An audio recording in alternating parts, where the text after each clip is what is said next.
खानदेशातील एक गाव. त्या गावामध्ये सखाराम व त्याचं कुटुंब राहत होतं. सखाराम व त्याची पत्नी सुलभा हे दोघं दिवसभर उन्हातान्हात मजुरी करायचे. त्यांना स्नेहा नावाची एक मुलगी होती. तिचं 4थी पर्यंतचं शिक्षण झालं होतं. ती अत्यंत अभ्यासू व कष्टाळू होती. तिचा भाऊ पिंटू पहिलीत जाणार होता.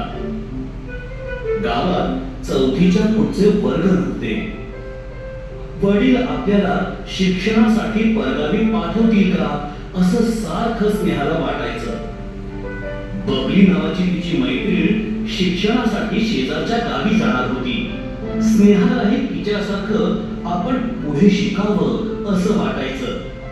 तिच्या मनात शिक्षणाचाच विचार घोळत होता.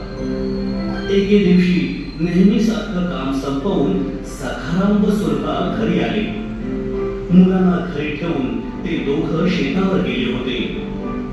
पिंटू ओट्यावर खेळत असलेला सुलभाला दिसला.